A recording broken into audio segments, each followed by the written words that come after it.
The Southwest region is on the line next, and Texas native Dino Castillo is on top for now.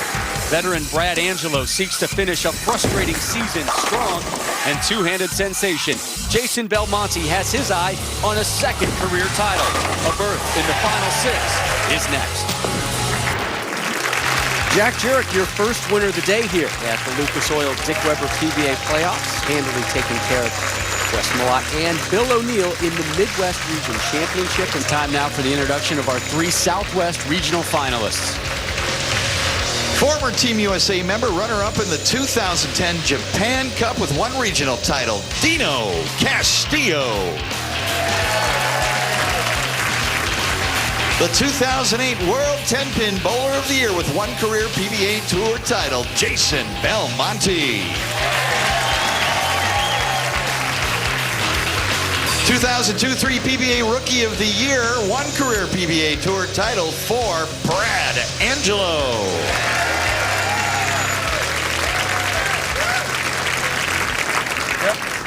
And Dino Castillo lives now in Carrollton, Texas, just north of Dallas. His parents from the Philippines.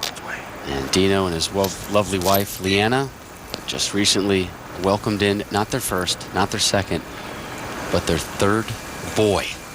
Not child, third boy into the house. Kai joining the Castillo family, so congratulations to them as Dino makes his first TV appearance on U.S. soil.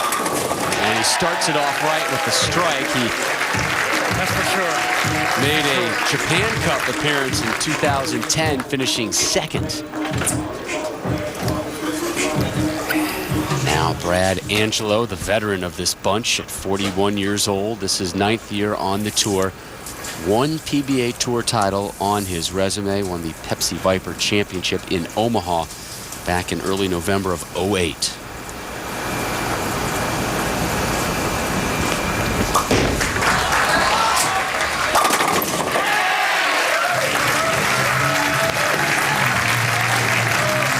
You can see the difference between last week and this week. The players are much deeper already than they were probably the entire telecast last week. Speaking of difference, here comes the two-handed style of Jason Belmonte.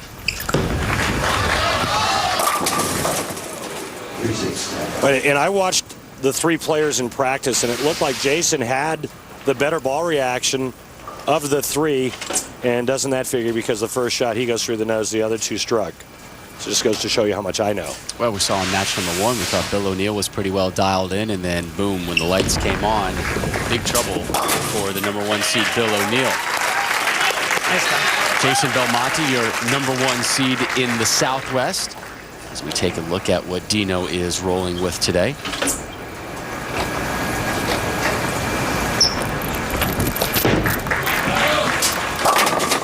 Dino going with a game breaker, and his game is all about loft and speed. A medium rev rate type guy. Well, yeah, I mean, he gets close to that 400 rev rate, which is above average. But again, his whole thing is loft, keeping the ball on line, and he likes to throw it hard, and that's real conducive and matches up real well with a shorter pattern, which is what they're bowling on.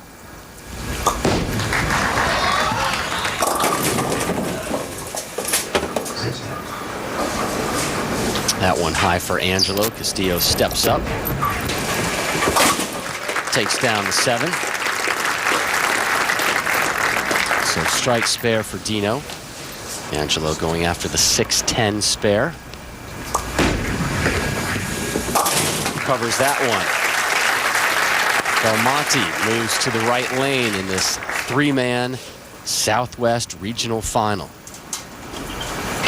This is the 5th regional final. One more to come after this one. Belmo on the strike train. You want to talk about rev rates? Well, that's about as high as it gets out here on this tour. And we are even across the board through 2 frames. Dino starts us off in the 3rd on the left lane. Second strike for Castillo. Pretty good start for a player that's never bowled under the bright lights here stateside. As you mentioned, he did finish second in the Japan Cup, but Pretty good start for his first time ever on television here in the U.S. Loaded revolver, the ball of choice for Brad Angelo, the native of Lockport, New York, making his 18th singles television appearance. Strike number 2 for Angelo. Finished 13th at the Mark Roth Plastic Ball Championship. He was telling us in the midst of that tournament, for the first time ever in his career, he was outside the exempt point list and knew there were no guarantees. Really had to start ramping up his game, get more focus. Belmo, plenty of ramp in his game. Back-to-back jacks. That ball's going down the lane with some bad intentions. A lot of revs and a lot of speed. C-pin, hit pin. Clean with it. Strike number 3. Port Castillo is doing a very solid job. Isn't the NCAA's all about upsets? Mm-hmm. And that's all we've seen. Dino Castillo looking to knock off another #1 seed. That would be Jason Belmonte, your #1 seed in the Southwest earlier today. The Midwest #1 seed, Bill O'Neill, eliminated. Chris Barnes, the #1 seed in the West Northwest, still to bowl after this match.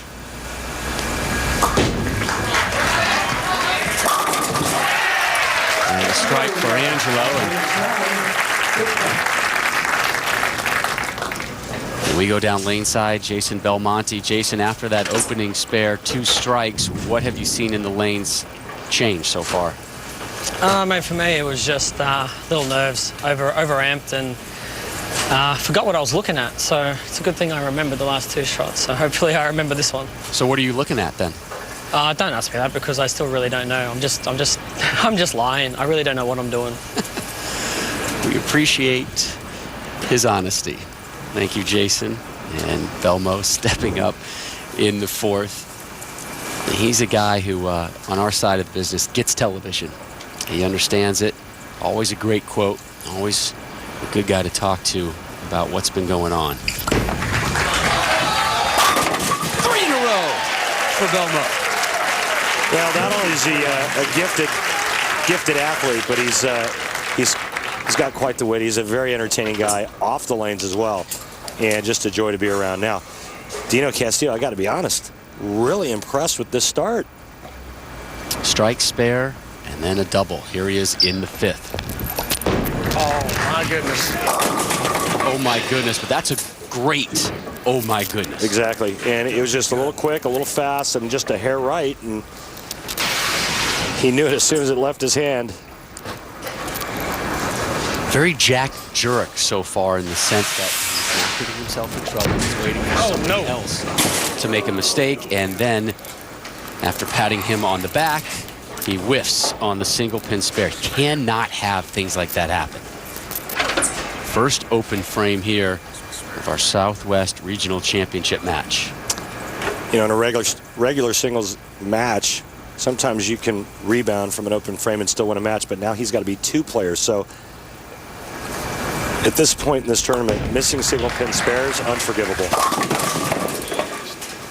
Angelo heavy on that one, but gosh, dang it, not left with a difficult cleanup.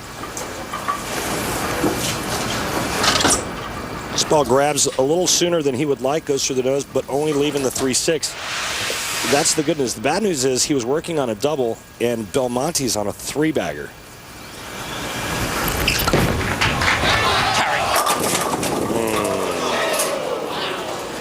Leaves a nasty split. Wow. Okay.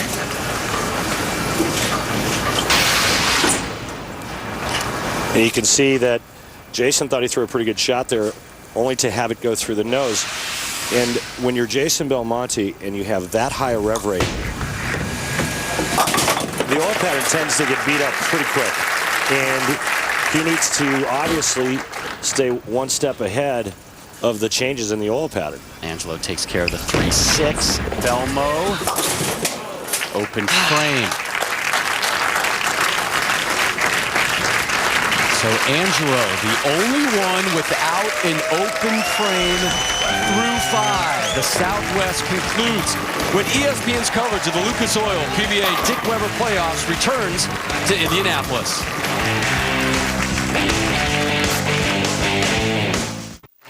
Welcome you back to Indianapolis. Urge you to join the most active community of bowlers on the web by friending the PBA on Facebook. Get tournament updates, view behind-the-scenes photos, and connect with the biggest stars in bowling. Also, check out Winning Wednesdays on the PBA Facebook page for your chance to win prize packs from PBA product registered companies. You do that Facebook thing, don't you? Oh, I'm already a fan. You're a big shot on Facebook. Dino Castillo down 11 as we begin the 6th. There you go. The high hard one from Dino Castillo. That's his A game. Give it some loft, give it some speed. Keep his target in front of him. That's 10 back. Now, if he makes the single pin spare in the 5th frame, he's actually leading.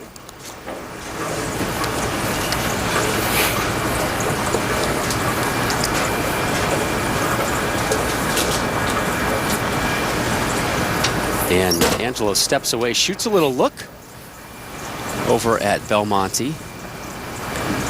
Didn't catch anything going on there, and Brad will regroup. This his effort in the 6th, had a spare in the 5th, and now looking for his 4th strike of this match.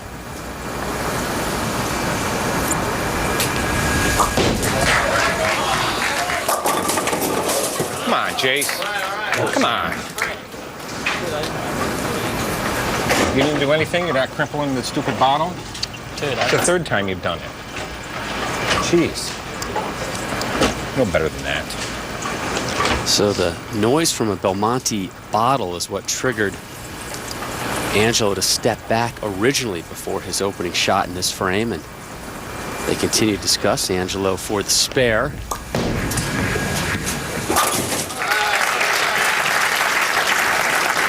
Look at disgust on his face, and now let's see how Belmonte reacts to the little flare up there.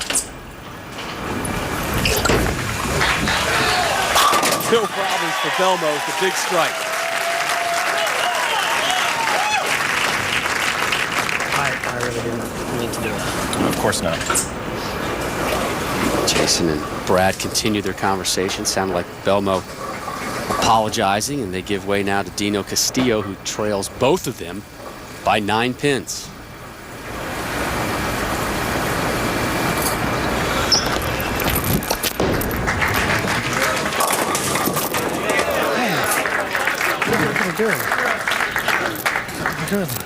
Same kind of thing on that left lane where it just does a flyby past the head pin, leaving the 2. He only has one more shot on that left lane, so he'll have to figure out and calculate what the proper adjustment will be so that he can figure out a way to string some strikes and get back in this. Pair of 8 spares lately for Angelo in the 7th. And leaves the 10. Well, lost its gusto as it entered the 1-3 pocket. Castillo takes care of that single pin spare. Again, remember he had a whiff in the 5th when he flagged the 2-pin. See Brad's spare set up there. He puts his hand on the outside part of the bowling ball, helps him throw it nice and straight. Kills all the hook, throwing plastic. Great tip for folks at home if they want to be a better spare shooters. Learn how to throw it straight at all your single pin spares. Now, Jason Belmonte looking to double up here, 6th, 7th frame. Back-to-back jacks. Didn't like it, loved the result.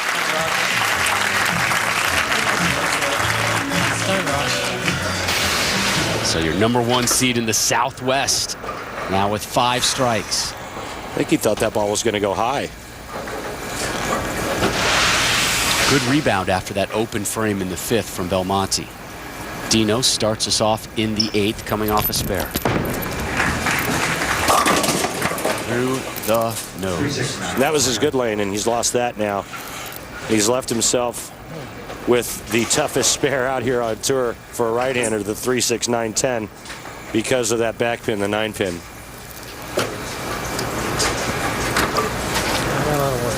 Angelo will step up. He has the most experience of the three. But he hasn't struck since the 4th frame.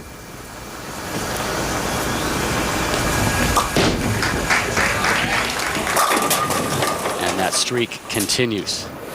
And again, another flat 10.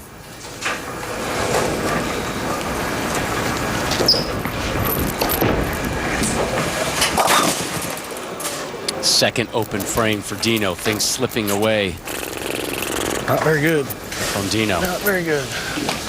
And things working in favor of Belmonte. Angelo to close out his effort in the 8th, take care of that single pin. And again, we have yet to see a #1 seed move on to our final 6. Jason Belmonte with the chance here to claim the Southwest Regional as the #1 seed. Looking for strike number 6. Come on. Here it comes. Messenger. Yeah! Wait for it.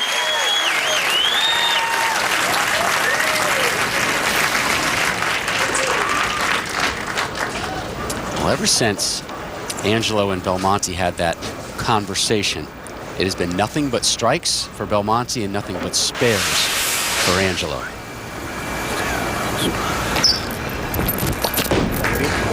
Castillo back on the strike train.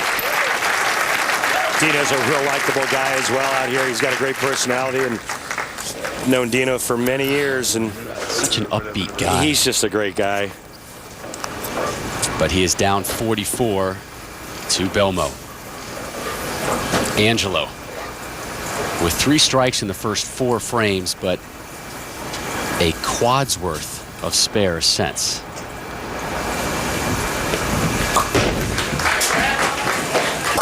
Ball change leaves double wood.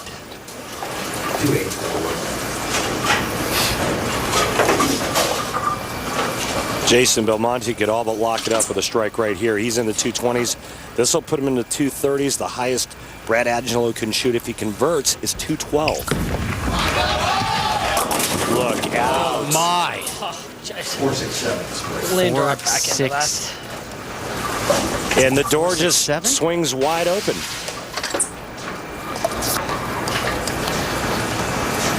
After throwing the shot the last time on the left lane and getting away with one that he thought was going to go high, this one does, leaving the 4-6-7. Brad Angelo must convert here. He still has a possible 212 if he does. Chops down the double wood.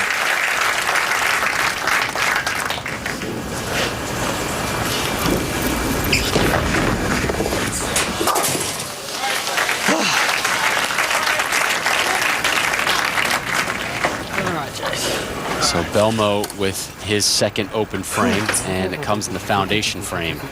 The one frame you really want to avoid that.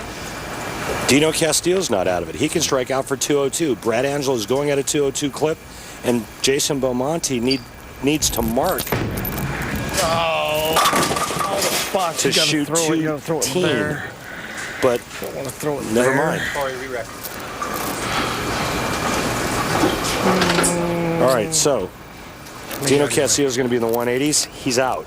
Brad Angelo can still strike out to shoot 212. If Jason Belmonte goes strike spare or spare strike in the 10th, he'll shoot 211. Perhaps another one-pin game in our future. We saw 2 of those last Sunday as Randy Weiss and Steve Jarris both advanced by 1 pin. So Angelo steps up in the 10th.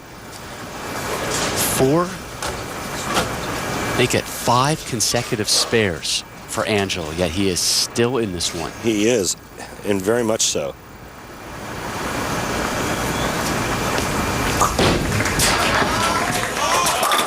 Angelo remains clean with a big strike there to start the 10th. Huge trip 4. How many times have we seen this season when a player was behind going into the 9th and 10th frame, they get up and they strike out to put the pressure on the opponent, and then the opponent gets up and splits. See U.S. Open, Norm Duke versus Mika Koivuniemi. Thank you. Belmo in the 10th, his first effort. Oh my. Messenger Right That where you was needed it. just Behind the 10. That was just a massive rack shredder right there. I don't know, 4 or 5 pins looked like it went by the 10. Look at that. I mean, that was nasty. Now, Brad Angelo, another strike here will put him in the 2 teens. 2 more. He shuts out Belmonte.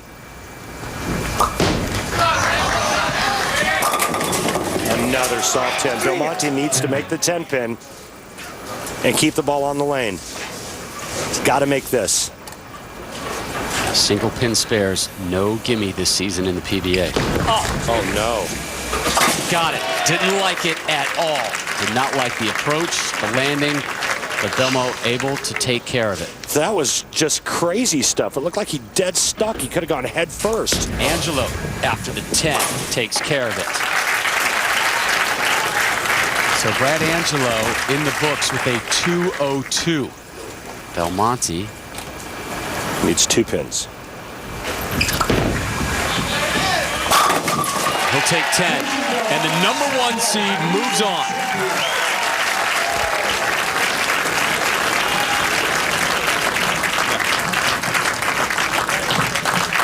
So finally, a #1 seed survives to reach our final 6. And Belmo